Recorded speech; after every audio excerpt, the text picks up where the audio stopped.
Salah satu tokoh besar umat Islam ini berhasil membuat Romawi menundukkan kepala karena wibawanya. Ia adalah Al-Khalifah Al-Mujahid Harun Ar-Rasyid, seorang laki-laki mulia yang dikaburkan sejarahnya dan dibunuh karakternya oleh orang-orang yang membenci Islam dan kaum muslimin. Ia digambarkan sebagai seorang pemabuk yang gila, laki-laki hidung belang dengan banyak selir, pemimpin kejam dan zalim. Padahal dia adalah khalifah terbaik di Daulah Abbasiyah. Ia seorang mujahid, pemimpin yang perhatian terhadap ilmu dan ulama, dan beberapa keutamaan lainnya. Mungkin inilah yang menyebabkan fitnah itu dihembuskan. Ia digambarkan sebagai pemimpin yang tak bertanggung jawab. Di sampingnya hanya ada khamar dan mabuk.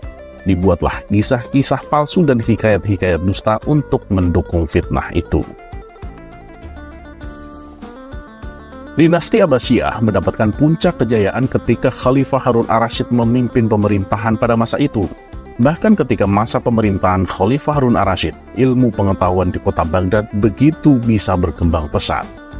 Dinasti Abbasiyah sendiri merupakan dinasti kedua dalam sejarah Islam klasik yang mampu memiliki kekuasaan yang cukup lama, yaitu selama setengah abad, atau kurang lebih sekitar 524 tahun lamanya.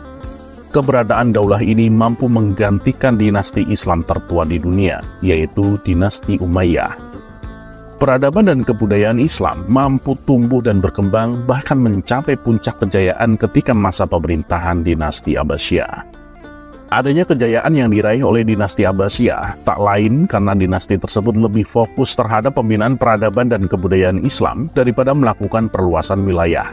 Sedangkan untuk puncak kejayaan yang dialami oleh masa pemerintahan Khalifah Harun Ar-Rasyid adalah pada tahun 786 hingga 803 Masehi.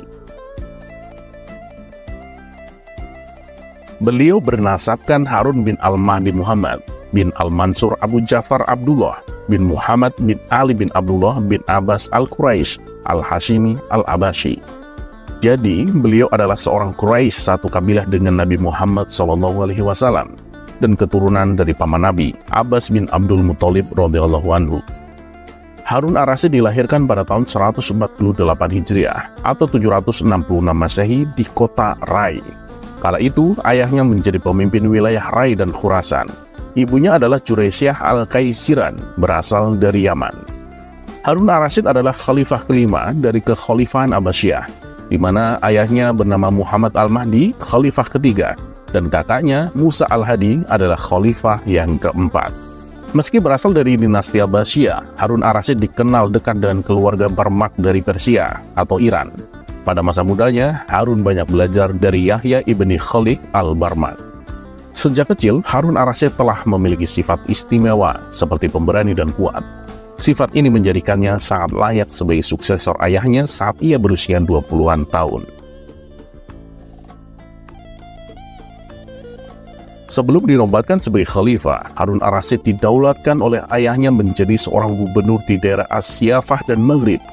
Penobatan tersebut dilakukan dalam waktu yang berbeda, di mana pada tahun 779 Masehi, Harun Ar-Rasyid didaulatkan menjadi seorang gubernur di As-Siyafah. Sedangkan di Maghrib, Harun Ar-Rasyid didaulatkan sebagai seorang gubernur pada tahun 780 Masehi. Setelah berlangsung 2 tahun menjadi seorang gubernur, sang ayah mengukuhkan Harun Ar-Rasyid sebagai seorang putra mahkota untuk menjadi seorang khalifah setelah saudaranya. Tepat pada tanggal 14 September tahun 786 Masehi, Harun Ar-Rasyid sudah menduduki takhta tertinggi di dinasti Abbasiyah sebagai seorang khalifah kelima.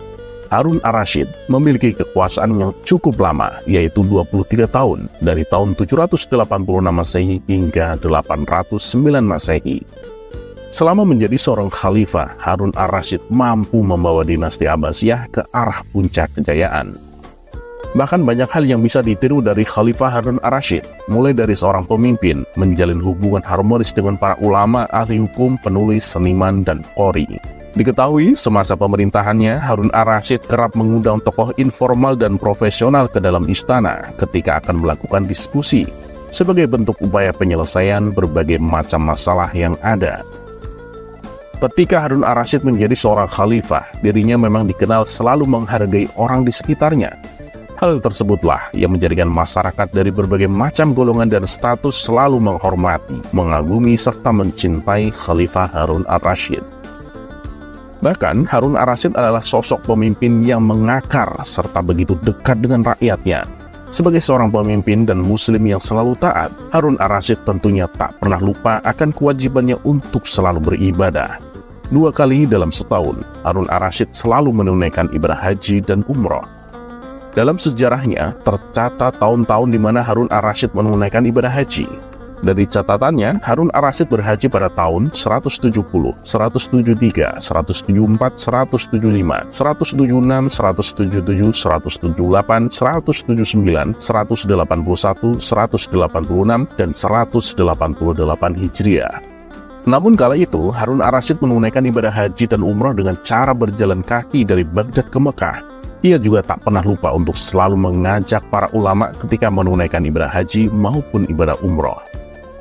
Salah satu hal menarik dari sosok Khalifah Harun ar-Rasyid adalah ketika dirinya tak berkesempatan untuk menunaikan ibadah haji, maka ia akan menghajikan sebanyak 300 orang di daerah Baghdad dengan biaya sepenuhnya ditanggung dari istana. Hal tersebutlah juga menjadikan banyak masyarakat Baghdad merasakan akan suasana aman, tentram, dan damai selama masa pemerintahan Harun ar-Rasyid.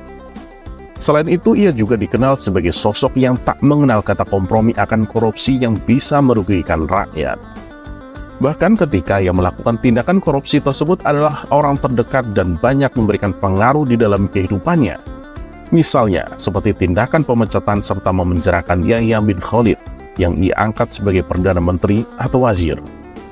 Kala itu Harun ar-Rasyid juga melakukan penyitaan dan pengembalian harta Yahya bin Khalid yang bernilai 30,8 juta dinar yang didapatkannya dari hasil korupsi ke kas negara. Dengan begitu, pemerintahan yang dipimpin oleh Khalifah Harun ar-Rasyid selalu terbebas dari adanya korupsi yang bisa menyengsarakan rakyatnya. Jika digambarkan, sosok Harun ar-Rasyid adalah seorang khalifah yang memiliki perawakan tinggi, berkulit putih serta tampan.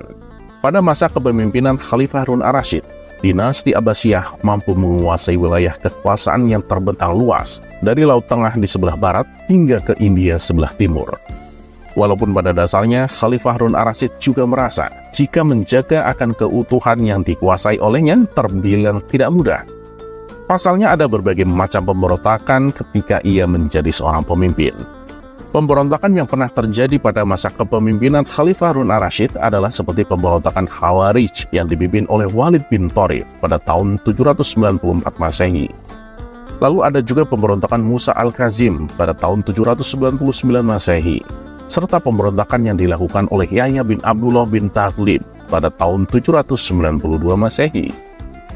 Salah satu puncak pencapaian yang dapat membuat nama Khalifah Harun ar-Rasyid begitu melegenda adalah perhatiannya terhadap bidang ilmu pengetahuan dan peradaban. Pada masa kepemimpinan Harun ar-Rasyid, banyak penerjemahan karya dari berbagai macam bahasa. Bisa dikatakan, jika masa kepemimpinan Khalifah Harun ar-Rasyid adalah awal kemajuan yang dicapai Islam dengan mengembangkan dunia menggunakan ilmu dan peradaban. Pada era kepemimpinan Harun ar-Rasyid juga berkembang beragam disiplin ilmu pengetahuan dan peradaban yang ditandai adanya Baitul Hikmah atau perpustakaan raksasa yang sekaligus menjadikan pusat kajian ilmu pengetahuan dan peradaban terbesar pada masa itu. Tak hanya itu saja, Khalifah Harun ar-Rasyid juga memberikan perhatian yang begitu besar terhadap perkembangan ilmu keagamaan. Seperti yang dijelaskan sebelumnya, jika Harun ar-Rasyid adalah seorang pemimpin yang begitu terkenal serta dicintai para ulama, Khalifah Harun ar-Rasyid juga merupakan seorang yang begitu mengagungkan serta memuliakan agama, dan juga membenci omong kosong maupun perdebatan. Selama masa pemerintahannya, Khalifah Harun ar-Rasyid memberikan perintah untuk membangun perpustakaan di wilayah Abbasiyah. Hal ini dilakukan oleh Khalifah Harun ar-Rasyid agar minat baca seluruh rakyat di Abbasiyah bisa terfasilitasi dengan baik. Dari banyaknya perpustakaan yang dibangun pada masa pemerintahan Khalifah Harun ar-Rasyid, Baitul Hikmah merupakan salah satu perpustakaan yang begitu terkenal. Baitul Hikmah yang bisa juga disebut sebagai rumah kebijaksanaan merupakan perpustakaan serta lembaga pendidikan Islam pertama yang dibangun di kota Baghdad. Fungsi utama dari Baitul Hikmah bukan hanya sebagai perpustakaan saja, namun juga memiliki fungsi sebagai biro penerjemah dan tempat berkumpulnya para intelektual dan cendekiawan dari berbagai kerajaan untuk saling berkumpul.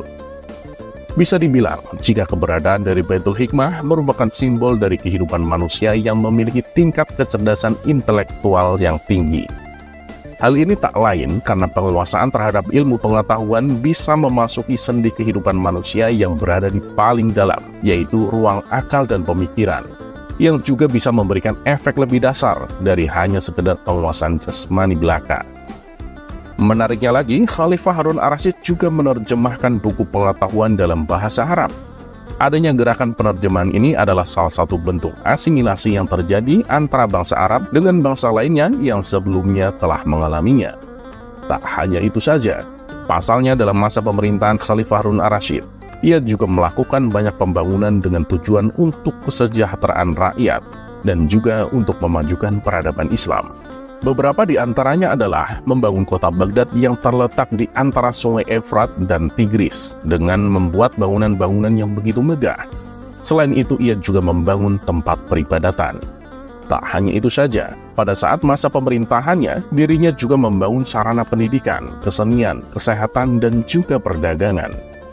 Ia juga membangun Majelis Al-Muzakarah, yaitu suatu lembaga pengkajian masalah keagamaan yang diselenggarakan di rumah, masjid, maupun istana pada saat itu. Harun ar-Rasyid adalah seorang khalifah yang memerintah selama masa kejayaan Khalifah Abbasiyah. Abu Nawas di sisi lain adalah seorang penyair terkenal yang hidup pada masa yang sama dengan Harun ar-Rasyid.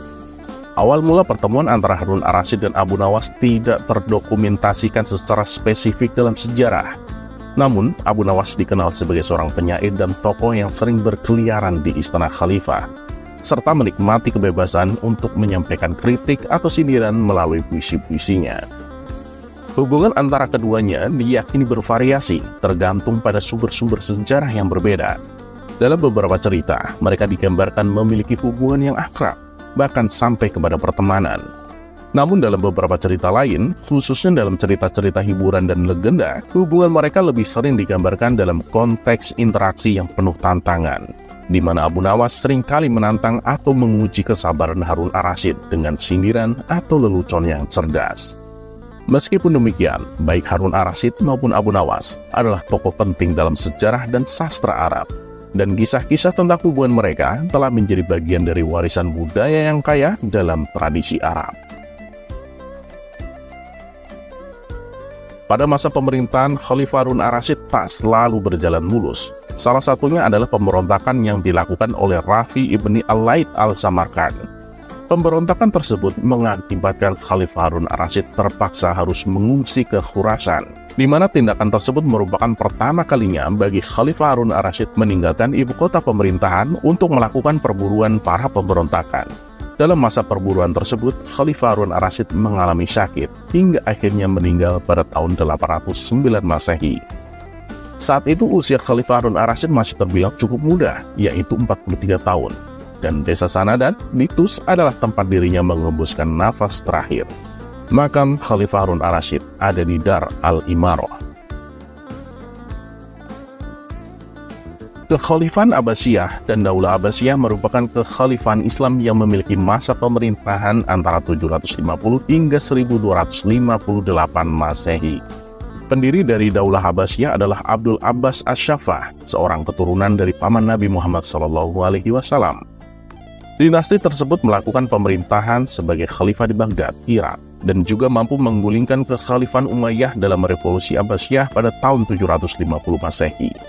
Kekhalifahan ini juga mampu mencapai masa kejayaan pada abad ke-9 hingga abad ke-10, serta begitu terkenal dalam akan jasanya memajukan ilmu pengetahuan. Meski begitu, setelah 5 abad berkuasa, kekuasaan Daulah Abbasiyah pada akhirnya mengalami kemunduran hingga runtuh.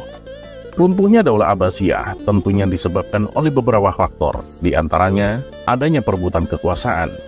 Salah satu faktor internal yang bisa menyebabkan Daulah Abbasiyah mengalami kondisi kemunduran hingga runtuh adalah adanya perebutan kekuasaan oleh orang-orang yang memiliki pengaruh di kerajaan.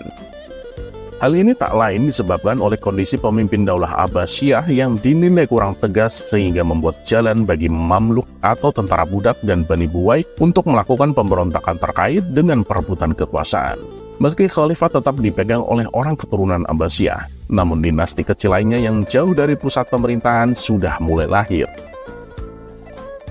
Adanya persaingan antar bangsa. Adanya persaingan antar bangsa juga menjadi salah satu faktor runtuhnya dinasti Abbasiyah. Persaingan antar bangsa tersebut terjadi ketika Khalifah Abbasiyah didirikan.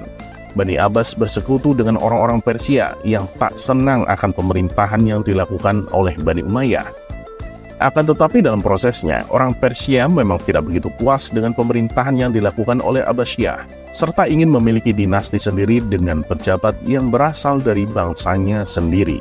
Pada waktu yang sama, bangsa Arab memiliki anggapan jika mereka lebih istimewa, dan juga memiliki pemikiran menganggap rendah bangsa non-Arab. Oleh karena itu, muncullah dinasti lain yang ingin melepaskan diri dari kekuasaan Baghdad, seperti bangsa Persia, Turki, dan Kurdi. Adanya kemerosotan ekonomi. Walaupun dinasti Abbasiyah pernah memiliki kejayaan, namun adanya kondisi pengeluaran yang terus meningkat dengan pemasukan yang terus menurun adalah salah satu penyebab dinasti Abbasiyah menjadi runtuh. Salah satu penyebab adanya peningkatan pengeluaran tak lain karena gaya hidup para khalifah serta pejabatnya yang begitu mewah. Tak hanya itu saja, perang salib yang berlangsung selama beberapa periode tak hanya memakan banyak korban, namun juga mampu menimbulkan kerugian materi besar bagi dinasti Abbasiyah. Adanya serangan dari bangsa Mongol. Serangan bangsa Mongol yang berhasil menghancurkan kota Baghdad merupakan faktor yang menyebabkan dinasti Abbasiyah mengalami keruntuhan. Pada tahun 1258, tentara Mongol yang memiliki kekuatan sekitar 200.000 orang secara langsung melakukan penyerangan ke kota Baghdad. Khalifah terakhir dari dinasti Abbasiyah yaitu Al-Mustashim dibuat tak berdaya dalam upayanya membendung tentara Mongol dengan jumlah yang begitu banyak. Di mana penyebab utama tentara Mongol melakukan penyerangan sebenarnya ada dua. Yang pertama adalah adanya kesalahan yang dilakukan Kekaisaran Khawarizmiyah yang secara tak langsung menjadi benteng Abbasiyah dari Mongol.